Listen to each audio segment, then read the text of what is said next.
There's a delicate balance here, and it's for you as an individual to know what that is. Are you tired of learning how to heal from an affair but not actually healing? Maybe you've gone to marriage counseling, but it hasn't gotten you anywhere. Or you've spent months struggling to heal and you're tired. If you're worried you might never be able to get through this on your own, then consider letting us help you. Go to healingbrokentrust.com and discover how working with Brad or a member of our team can make the difference you're craving. That's healingbrokentrust.com. So Brad, let's give the listeners an intro so that we can kind of put it in context, what we're about to talk about. Okay, Morgan, we are going to talk about the 7 stages of affair recovery, of working through the betrayal and trauma of infidelity. And this particular podcast is really just a bird's eye view of the process. And I think our listeners are going to be surprised at what may be holding them back as they try to recover. And so overall, our podcast is going to follow the 7 stages outline. So we're going to start with, negative cycles is going to come up in a little bit. Because really what we want overall is what's called post-traumatic growth. And that's where greater good has come out of such a horrific event as betrayal and trauma.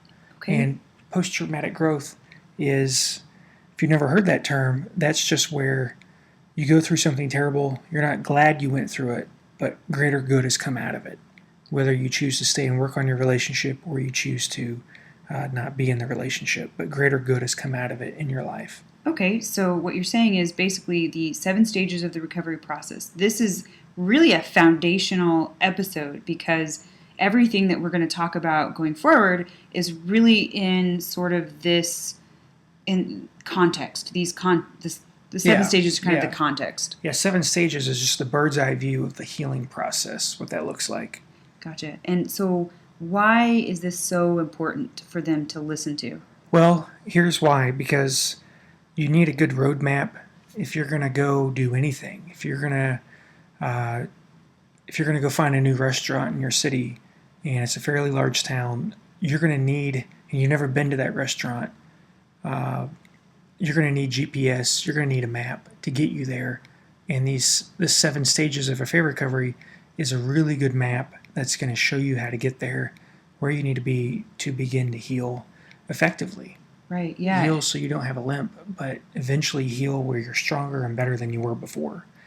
And I say that because usually the person who's been betrayed wants to only focus on the affair, and then the person who had the affair wants to deal with the relationship before the affair occurred. And so you've got to have a map that guides you through that process. And one of the advantages that we have, that we bring to the table as you listen to this, is that we work with couples every day through Infidelity. We own a private practice in our city in Tulsa, Oklahoma, and we're able to really help people work through that process. And sometimes there's folks who have been betrayed, but they really come at it from only the experience of the person who's been betrayed and not from somebody who deals with this every day and help in the sense of helping people get better and stronger than they were before. And so I think we offer a lot, and I think we add a lot as individuals who work with couples to help them be stronger than they were before. And we look at both sides of the relationship and not just from the side of somebody who's been betrayed, who's talking about what happened. And sometimes when we have just that kind of advice only without kind of both sides and understanding both sides of the process, we can really end up bitter and jaded. And I'll just say this and I'll be quiet and we'll jump into our podcast. But I remember one time I read a book on infidelity that was written and I think published 18 months after this guy got done, after he was betrayed by his wife. He was either 18 months into healing as he was writing the book or when it was published. And I got to tell you that the guy in the book really lacked a lot of perspective, a lot of just, you could sense in his book just the bitterness and the anger. And of course, all that's normal. you're traumatized, your life is, you're just emotionally destroyed. Right. All of that's normal, but so that's something I think we offer is we kind of can help the bird's eye view what both people are experiencing in the process, and not just from the angle of the person who's been betrayed. Yeah. So we bring something valuable there, I think. Yeah, kind of that bird's eye view, but then also you might be at a different stage today than you will be in a week or a month.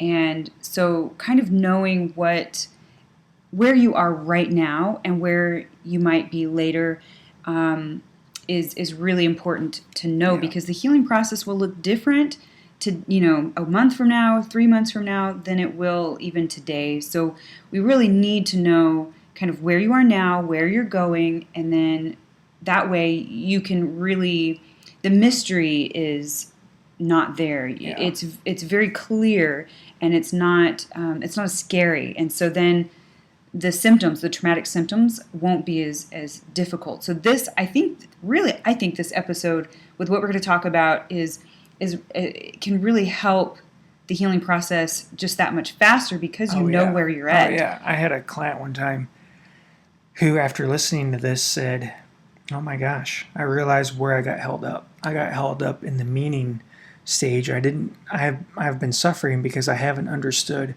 why they had the affair, why they cheated on me so many times." And she just couldn't get over it until she understood it. And that's normal for individuals. Until you understand why, it's really hard to heal completely. Yeah, and this will really help you to target, okay, I need to focus on this part and not that part. I don't need to waste my time here at the moment. I just need to focus on this part. So then you can kind of zero in and start really focusing on the things that really matter to you at the moment. Yeah. And it'll give you a chance to ask your spouse for what you really need. Yeah. Instead of being so confused. Yeah, and I think every stage that you're about to listen to is extremely important. I don't know if they're all equal, but they're all extremely important. Ambiguity is huge. That's just uncertainty if you want to stay or go. It's really hard to work on a relationship when you're unsure if you want to stay in it or not, or if the one who had the affair is on the fence about leaving or not. It's really hard to get any healing done. Meaning is also really important, and negative cycles are extremely important as well. We spend a lot of time on negative cycles in this podcast. Not this particular episode, but in a future episode, we will spend quite a bit of time on it. So, so important. Well, without further ado, let's go ahead and begin the podcast. All right.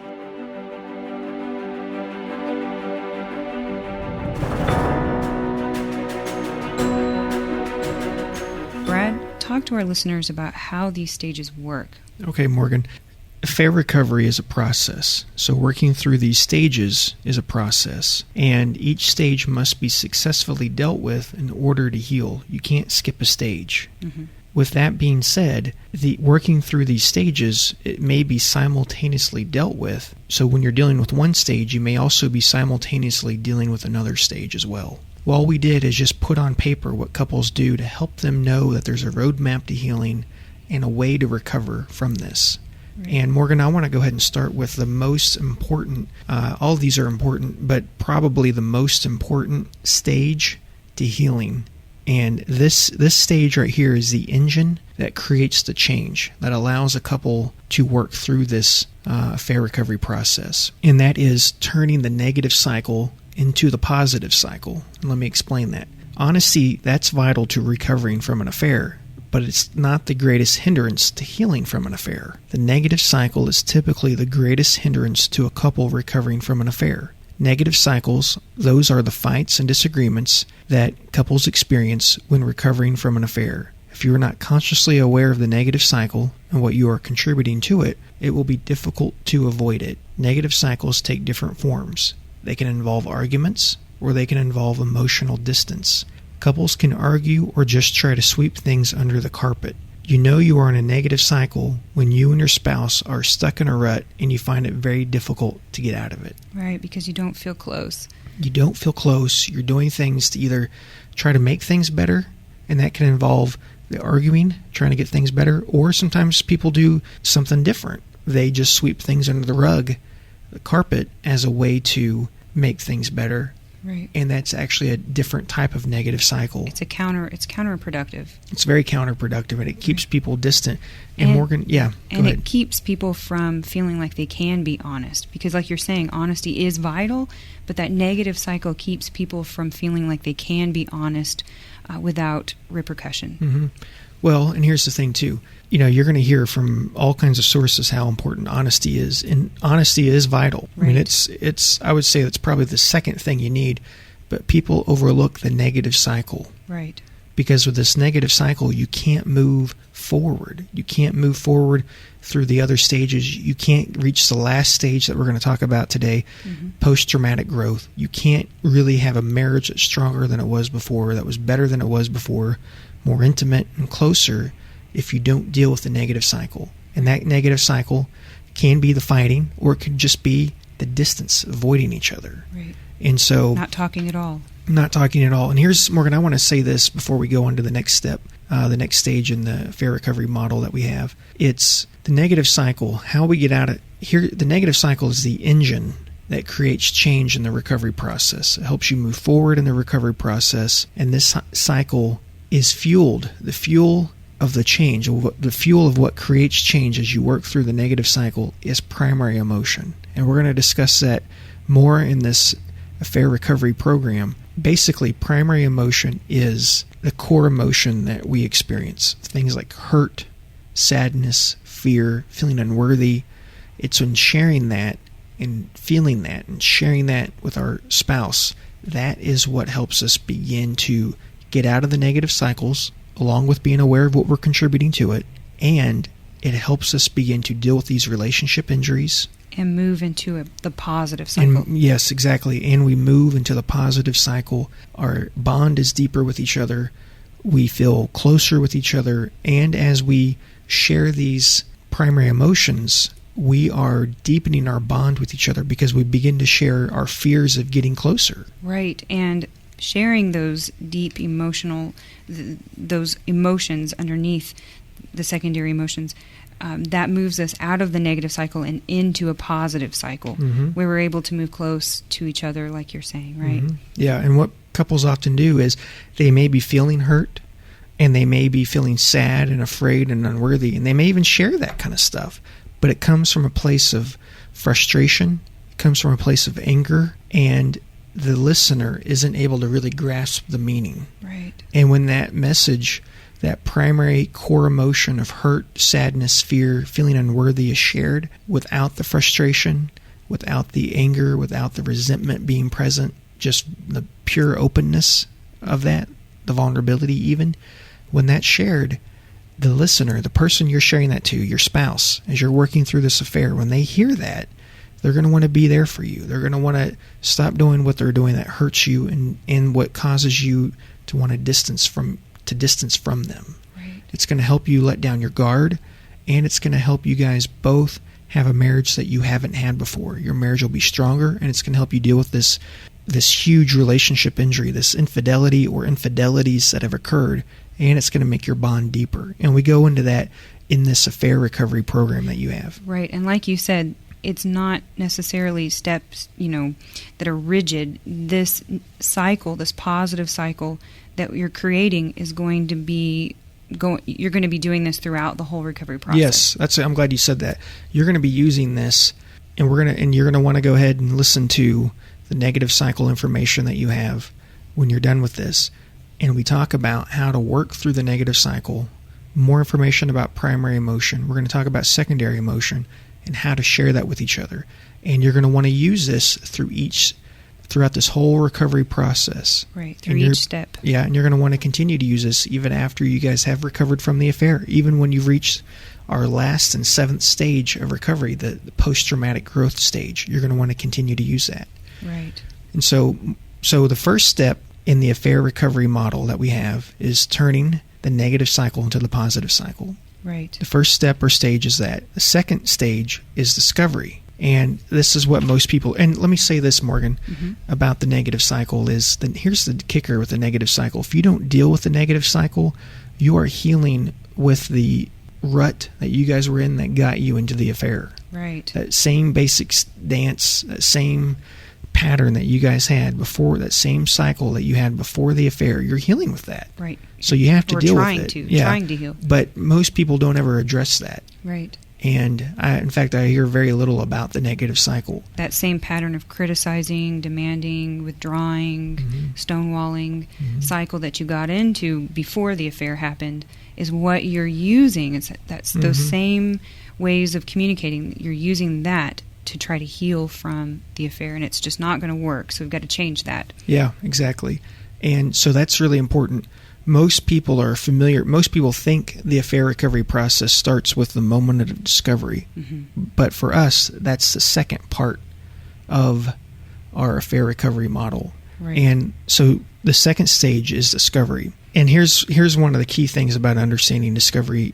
If you're listening to this, it's probably already too late. It's better if the one who had the affair, if they disclose the affair, rather than the injured spouse discovering it. Right. Upon impact of discovery, there is a feeling that the whole world is collapsing, that everything the betrayed spouse thought he or she knew about his or her spouse is now shattered. Betrayed spouses have just entered what is commonly experienced as shattered assumptions. They experience shattered assumptions about their spouses, themselves, the world, and even God. I had one client of mine recently describe it this way: finding out about my husband's affair, in that second I found out, I felt like my whole world was turned upside down, and everything I thought I knew about him was now wrong. The moment of impact typically involves many responses, the most common of which include shock, rage, sadness, and hurt. I had one man, upon finding out, he tore down a wall in his house upon finding out about his wife's affair. The moment of discovery sets off a fuse of reactions that are very similar to the symptoms of post-traumatic stress disorder, which we thoroughly discuss in this audio program. Right. So you may have already discovered the infidelity. You may have discovered it. But we talk about negative cycles as though you've already been in a negative cycle which led to the infidelity. And now you've discovered the infidelity.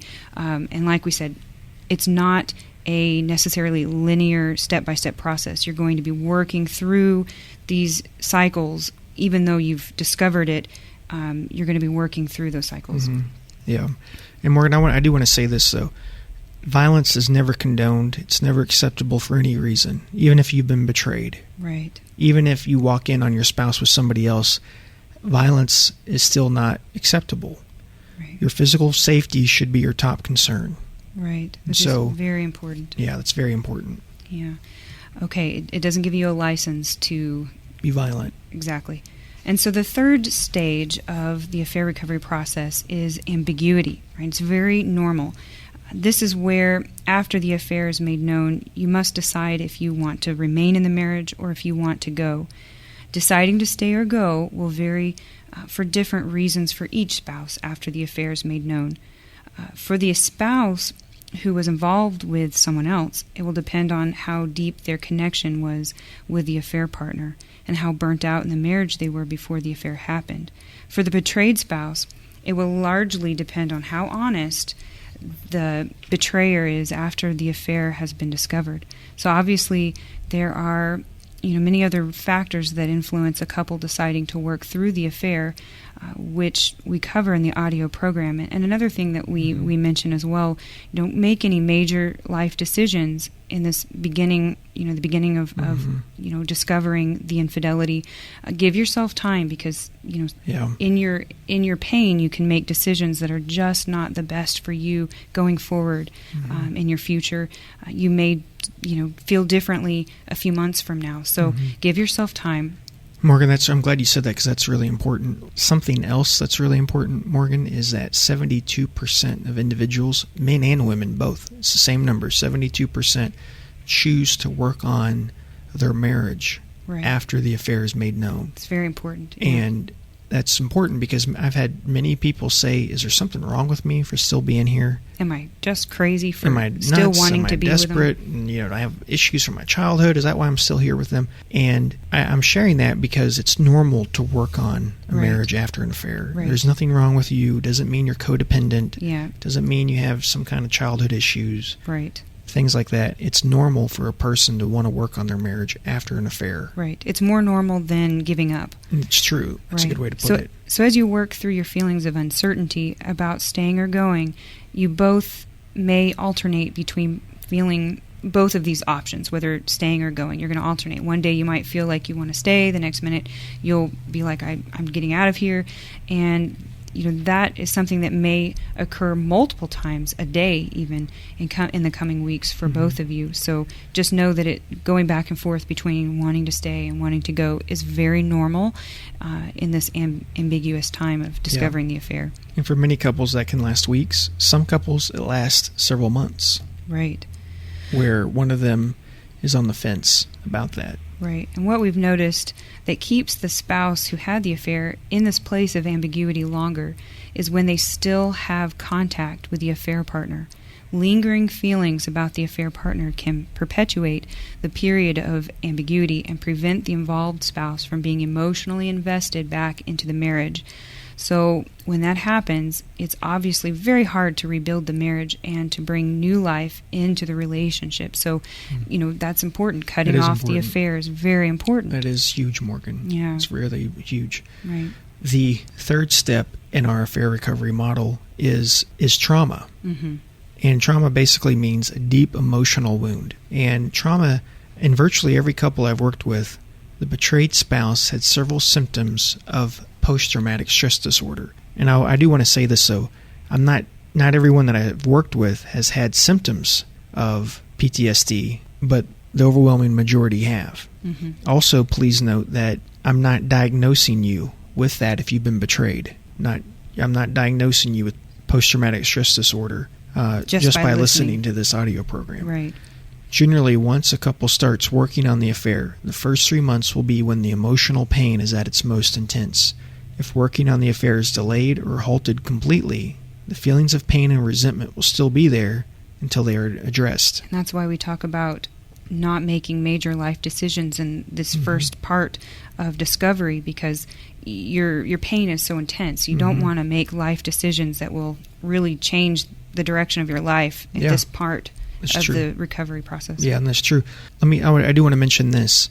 The dishonesty will keep people stuck in the emotional pain more. Yes. Emotional trauma more. So being honest with each other, both of you being honest, is very important. Also, the negative cycle keeps people stuck, because one of the things that you need to heal is you heal in each other's arms. You need that emotional closeness and connection to work through this. The negative cycle prevents that from happening because you're stuck in a rut. You can't reach each other. And that keeps people stuck in trauma longer. For our listeners, it's also worth knowing that sometimes your friends, family members, and unfortunately mental health professionals who don't realize how trauma works will offer horrible advice, such as, you have to let this pain go to begin to heal the marriage. You need to put this in a box and give it to God. You need to quit asking about the affair and focus on rebuilding the marriage. These are things we've heard people these are direct quotes. Talking about the affair only makes it worse. All of these reactions and other reactions, those are dismissive of the pain, simply making it worse for couples to heal together. Right, because it's trauma. You have to work through the trauma and work through the pain to really find healing. Yeah, and you may be listening to our audio program because you've had a bad experience with a counselor who wasn't properly trained on how to help couples recover from an affair. For about 30% of my practice, I am the second or third, sometimes fourth or more marriage counselor that couple has worked with. To heal the trauma, there are definite things that can be done to help recover from the trauma, from the pain of the affair, and we're going to get into more of that with this audio program. So that's very, very important to know. And actually, the fact that we are the third and fourth therapist that they come to is amazing. Sometimes it's a miracle. Well, persistence. Thank God for their persistence. Absolutely. Stay persistent. Don't give up, because there is healing. Okay, so the next stage in the recovery process is meaning. This step involves talking about the affair. contrary to some opinion, you do need to talk about the affair. The point of talking about the affair is really to make the betrayed spouse feel safe and help them understand why the affair occurred. The betrayed spouse must comprehend what happened and why. Couples have my permission, or our permission, to talk about everything except for the off-limit topics which we discuss later in our affair recovery program. It can be re-traumatizing for a person to know physical details about the affair and to witness written documentation of the feelings and emotions involved in the affair, like emails. Typically, the partners who had the affair want to suppress information because they're trying to protect their partner and maybe themselves. But the reality is they need to know so that they can stop obsessing, visualizing, and imagining about the situation, filling in the blanks of all the things they don't know that can cause a lot of more trauma. So something that is absolutely crucial to help injured spouses accept and understand the why is that they must feel the betrayer is working very hard to earn their trust. They need to sense that the betrayer cares immensely and is in pain because the injured spouse is hurting. If the injured spouse does not feel cared for by the spouse who had the affair, he or she will have a hard time accepting much from the involved spouse, and an even harder time accepting anything further.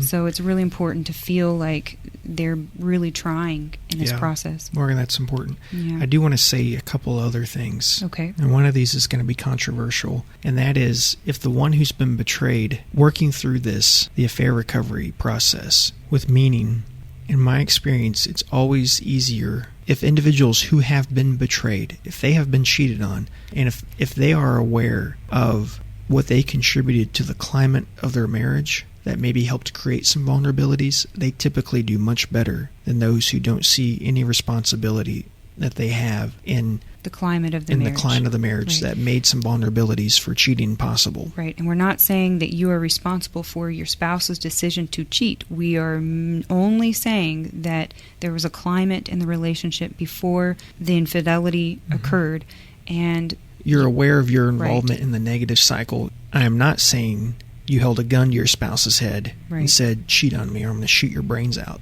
I'm not saying that. Right. But if you can see your role in the climate that you played in the marriage, it will help you work through this much faster than if you don't see your role at all in the climate of the marriage and creating the atmosphere for this to take place. Very important, yes. And that's important. The other thing is some people have a deeper need to know why than others. And so some of you listening are going to say, well, I don't have that much of a need to know the details. I kind of get it. I understand.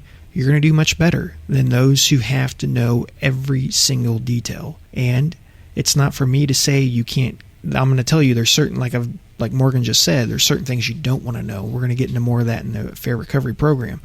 But there are definite things that are there that some people need to know. Right. And that's okay. And that's okay. If that's you, though, if you're a couple if you're the individual who's been betrayed and you have a deeper need to know why this happened, this may be a longer process for you. Right. But here's the temptation, though. When people get into that, there's a temptation to get away from focusing on the negative cycle. They take their focus off the negative cycle onto this scavenger hunt for why did this happen, and their whole life becomes about that. And it's really painful for me as a therapist to see people whose whole life becomes consumed with this affair and understanding why it happened and talking about it only. And so there's a delicate balance here, and it's for you as an individual to know what that is.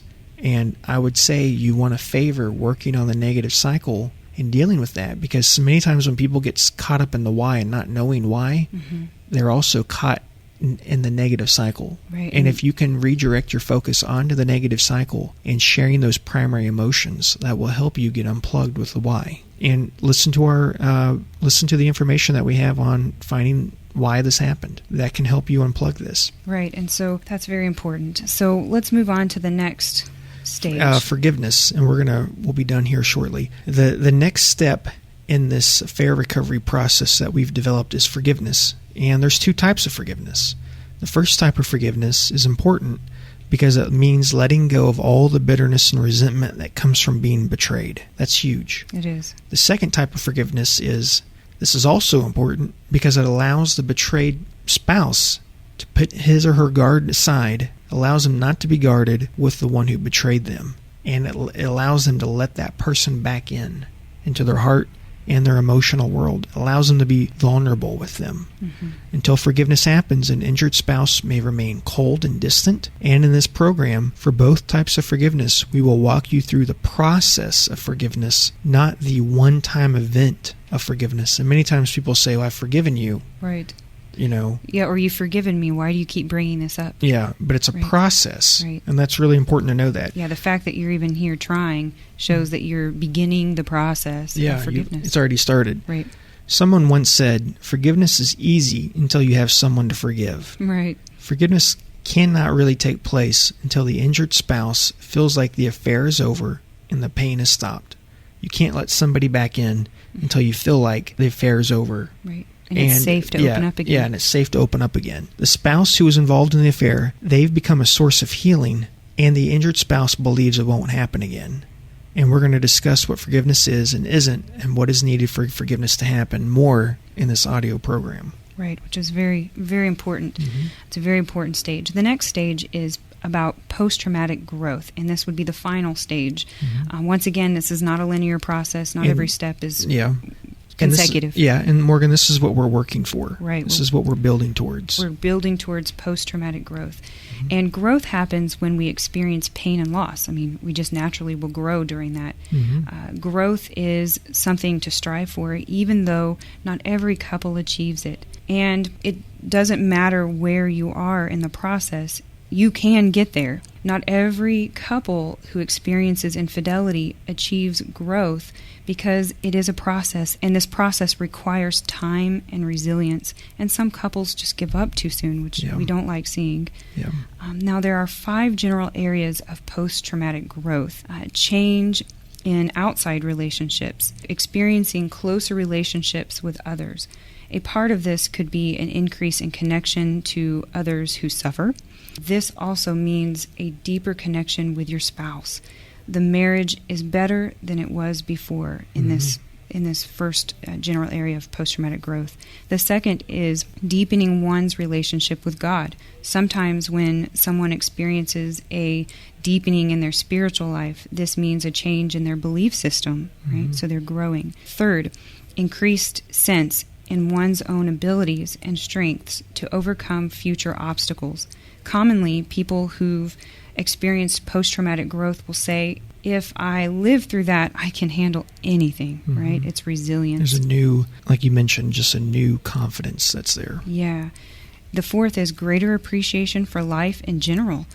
And the fifth, an awareness that life is not over, and indeed there are new opportunities or possibilities that life has in store for you. So post-traumatic growth. And Morgan, that's important, because this post-traumatic growth isn't just for the one who's been betrayed. It's for the one who had the affair. It's for both of you as individuals, and it's for your marriage. Experiencing post-traumatic growth doesn't mean you'll never lose the scars from the affair. It just means your life has been profoundly better because it happened. And that's important. Your life has been profoundly better because this happened to you.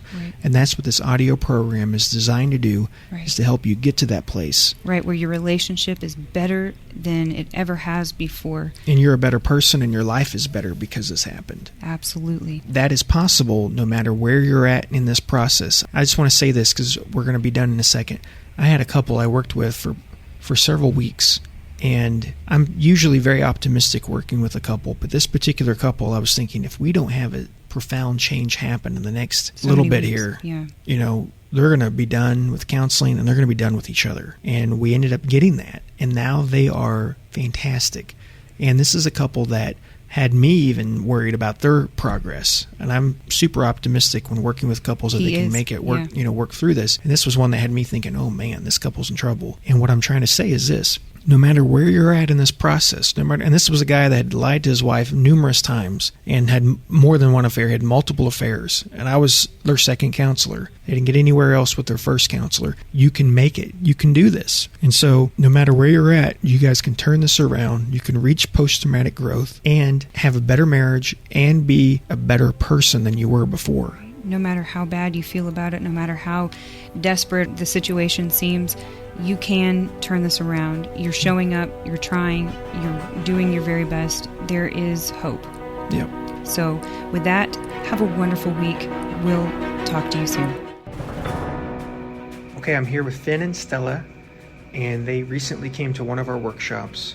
I want to ask you guys, what was it like heading up to the workshop, and what was the workshop like for you? I think for me, being the one who was betrayed, I wasn't sure how it would go. I didn't want it to be like an AA meeting where people stood up and told their stories. I was worried for my husband, who is the healer. I didn't want him to feel like the spotlight or a target on his back, and I didn't want him to be even more ashamed than he already felt.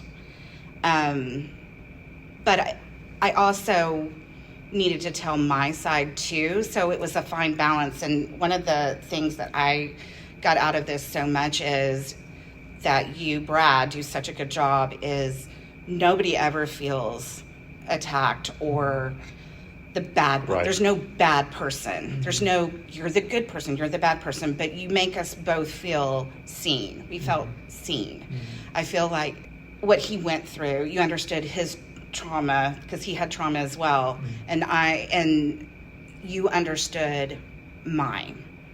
Like, I think we both were equal in it. It wasn't just about the betrayer was this horrible person, and the other person they had no fault in this. It didn't happen that way at all. And it almost feels like a weight has been lifted off my shoulders. And I'm so excited, like our marriage is actually going to be better now.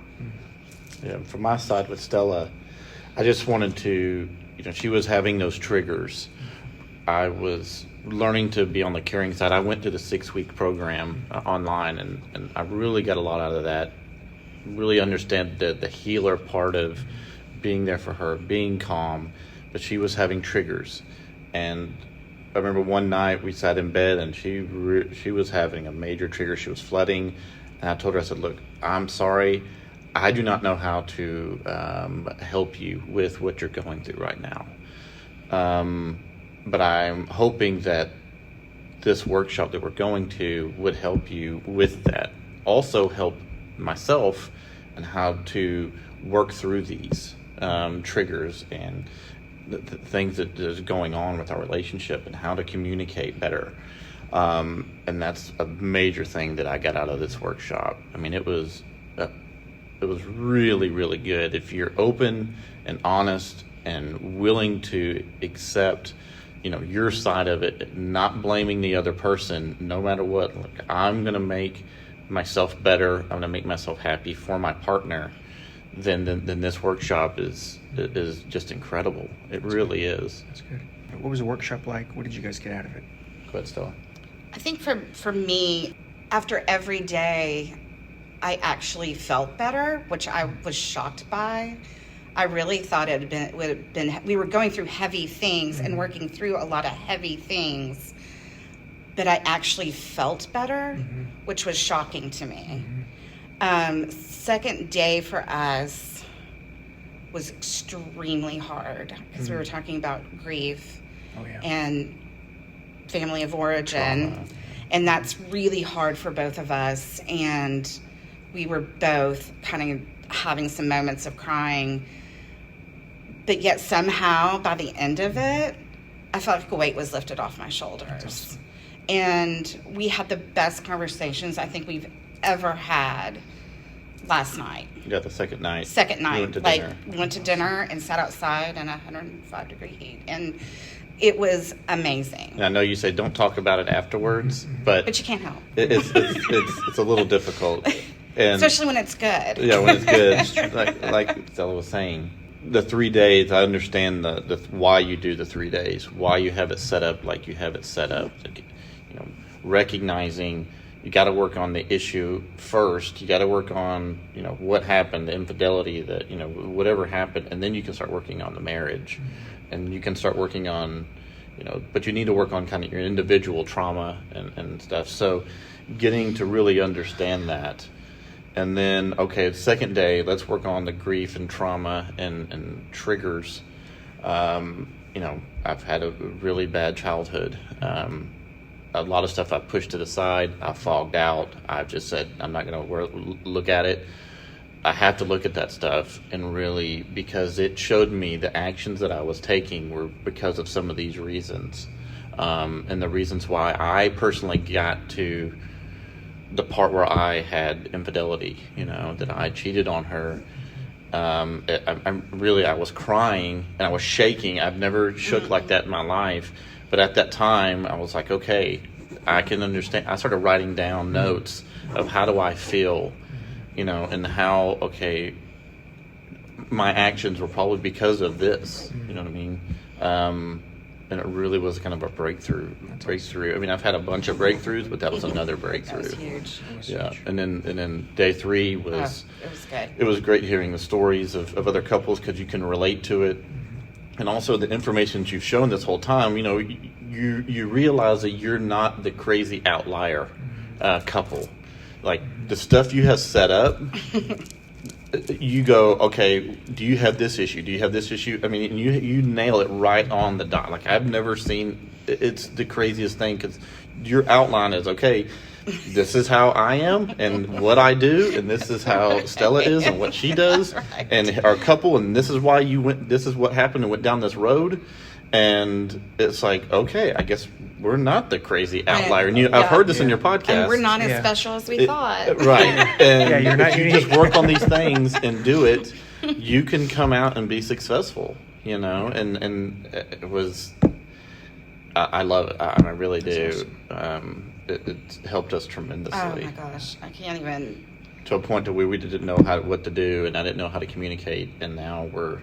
Oh, I was in full detachment. Yeah. Wow. I was in full detachment, which I know in your podcast you said that a lot of people don't come back from that. I have actually, since I've recorded Sorry. So yeah, I have seen people come back. Yeah, but I think when this all happened, when I found out about his infidelity, it shocked me enough to go, this is worth it.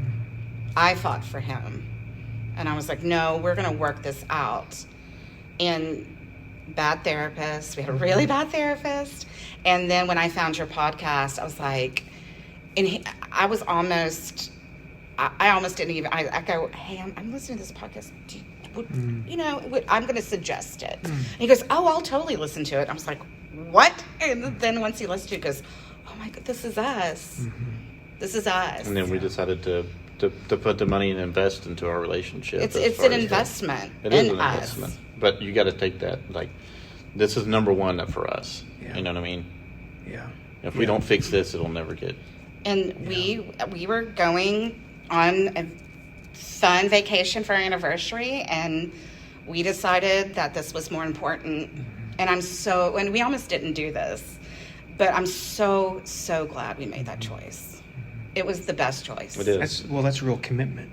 Yeah. Yes, it is. You have to be committed if you're going to work on this. Yeah, so you do. You have to be. And like I said, if you're even on the fence at all, if it's worth it, it is. Your marriage is worth it. If you have kids, your kids are definitely worth it. We are both from divorced families, and I was like, I will never get a divorce. Mm. I still feel that way, but I'll live in detachment. Yeah. I will never get a divorce. Yeah. I don't believe in divorce. I believe in murder. Right. Yeah, I'll just live in unhappiness. And nobody wants to live in unhappiness. There's so much happiness out there, and it's so worth it. Yeah. I'm glad to hear that. I'm glad. Yeah. What would you say to somebody who's on the fence about something like this? Coming to this? Yeah.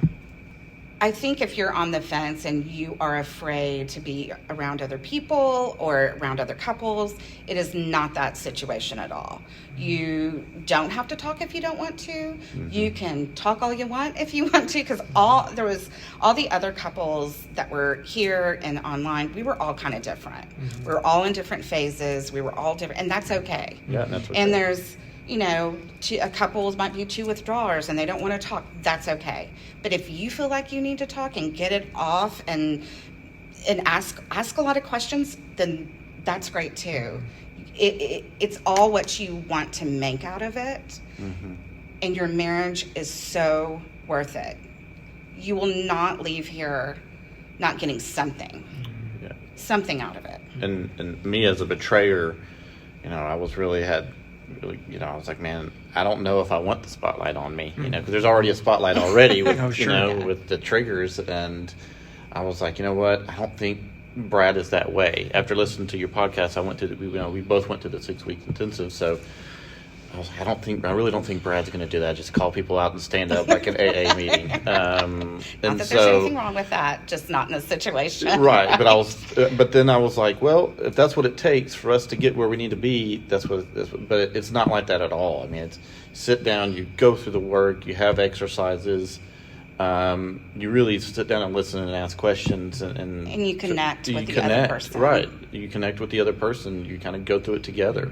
Yeah. It's a good couples, together bondingness, and and you can interact with the other guests as much as you want. Right. Like, it's not. I just don't force it on people. No. I let people have their and their privacy and that kind of thing, but also that freedom to interact if they want. Definitely. Yeah, I agree with that. I mean, there's a lot, and it's kind of helpful too to see there's other couples going through this also. You're not the only one going through this, so it is, kind of a relief. Not saying a huge relief, but it's kind of a relief to see, like, okay, we're there's other people going through this also. We're not the outliers here, but you know what? It's kind of nice to see that other people are putting the investment in also. That they're like, okay, well, they're doing it, we can do it. Well, because there's such a stigma that if your spouse cheats, you got to leave. Yeah, you got to leave. And this kind of debunks all of that. Oh, yeah. For sure. And it actually is harder to stay. It's so much harder to stay. Right. And if anybody knows about it, you're probably going to get some pushback. Like, why? Why are you staying? So in here, you kind of feel like, no, this is hard, and I'm putting in the work. Yeah. And it's good, and we're going to be better because of it. And no one has to know. I mean, no one has to know, and it's just between you and him if you want it to be. That's awesome. I really appreciate you guys sharing your story. You're helping a lot of people. Thank you very much. Thank you. Brad. We hope Finn and Stella's story is encouraging to you. Go to healingbrokentrust.com to find out how to take your healing journey to the next level. That's healingbrokentrust.com.